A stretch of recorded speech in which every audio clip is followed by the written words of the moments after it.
You ready? You ready? Dude, I'm always ready. Let's go. All right. Come on. When I first got this, I misread the first word. Yeah? I thought it was saying refer to the glory of God. Yeah. It actually says refer to the glory of God. Is it a typo? No, refer. But is it a typo? No. Okay, read it. Refer to the glory of God. Hey guys, I'm a new listener, as in I started listening to your podcast 3 days ago. So far, I'm loving what I'm listening to, so thank you for taking the time to do these podcasts. People are listening. I'm reaching out about a subject that I would like advice on. Not that it needs to be a podcast subject. What's not a podcast? But maybe people were wondering, within the last year, I've taken up the habit of smoking weed. Not that it's a daily habit, but it is something I take part in my home, in private, maybe 3 to 4 times a week. I live in Washington State, where it is legal. I buy my weed completely legally in the legal amounts at local dispensaries. So my question is, what does the Bible say about smoking weed? I've had some interesting conversations with fellow believers and can't really seem to land on a firm opinion. Yeah, everything else is just all right, good. But yeah, no, keep it. I don't want to say the person's name, so. Right, Jared Wilson. Wilson. Okay, to be honest, this is one of those issues that most Bible-believing evangelicals have not really thought through. They haven't, and the reason they haven't, and they're going to need to, because it's going to be legal everywhere. Yes, we have to think about this very biblically, very carefully, and not in just a reactionary way. Okay, so the main reason that most Christians that I've read say you should not smoke pot is not because it's illegal, though that would be the first reason that I give. You should not be smoking weed if it's illegal, because you are sinning by breaking the law that is established in the land. But they would say the first reason you shouldn't smoke pot is because when you smoke pot, you get high, and so it's not like you can just partake of it like alcohol, where you can drink alcohol and not get drunk. Mm-hmm. You get high, and highness is equated with drunkenness. Okay. Now, Jimmy, as a person who has been both high and drunk. Yeah, thanks for calling me out on that. Thanks for putting me out there. Are those two things the equivalent of one another? No. No, they are not. They are not. They are not. Now, thanks for putting me on blast. Well, listen, we're both on blast. So we're fine. Good. We both admit to this. So look, the only people that say that are people that haven't been high.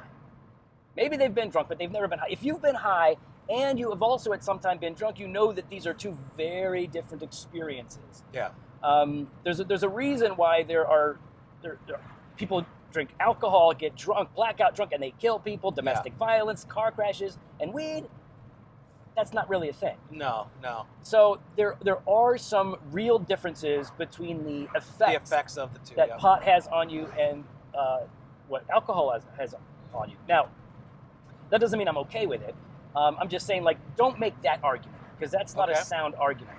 Certainly, there are different strains of marijuana today that have different levels of impact. Yeah, which is some are laced with different other compounds. Right. So, but then you've got like the legit organizations that know how to say, like, this one's only going to mellow you out for anxiety, or this one's only going to help you think and be more creative, and all of that stuff. Again, I'm not saying that makes it okay. I just want you to know that there are different strains of marijuana grown in different ways that will produce different effects. You seem to know a lot about these strains.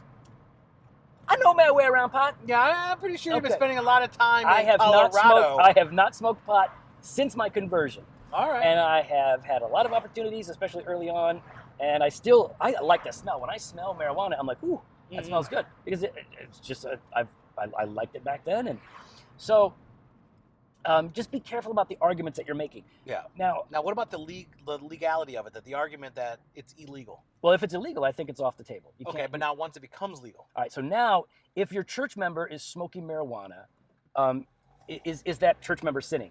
And again, we're going to let the Word of God tell us what is and isn't sin. Is smoking marijuana necessarily sin? To be honest, I don't really know how to answer that question. I don't know how to answer that. Part of me wants to say, like, well, not necessarily, though it could be.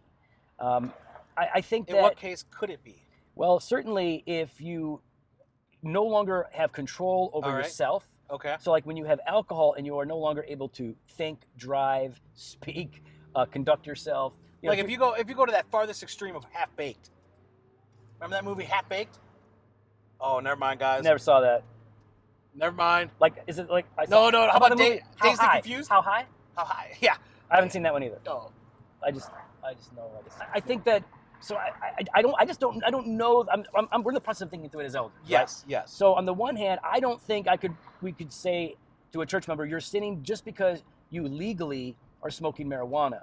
I think we would need to have more information, and maybe as we study the issue, we'll come to a full conclusion that marijuana is out because essentially it's doing X, Y, and Z. So I think we need to be biblical, fair. I mean, if smoking marijuana is in some way incapacitating you, making you an addict, if it's having any of these adverse effects that alcohol could have on you, then it's out, right? Yeah.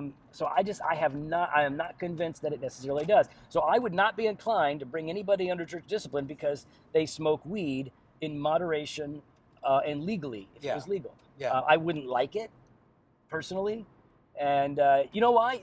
Here's the best argument against marijuana. I'll give you the best argument. Oh, here we go. This is why you shouldn't smoke marijuana.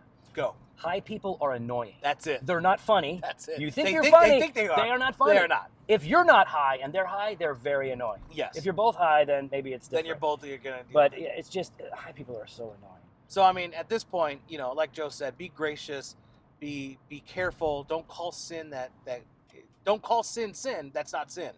Or we're not sure that's sin yet. And how about this? If you don't know whether or not it's a sin, then you shouldn't be doing it. No, absolutely. Like that's the thing. I would want to be very careful. If your conscience right now is troubled by it, uneasy, or even just like if I'm not convinced that I'm glorifying God in this biblically, then I don't want to do it. Yeah, so maybe not partake in that. So for the rest of you though, that your conscience is not, binding, that you feel like, hey, it's okay for me to smoke, you can head on over to the website, doctrinefortune.com. There you can click on the store, and we have available now Joe's Joints. No, we do and not. You can see his favorite blend. No. The way he... no. Joe They're going another third of our listeners. You're making us lose all of our listeners. Joe hand chose these buds for your consumption. Yeah.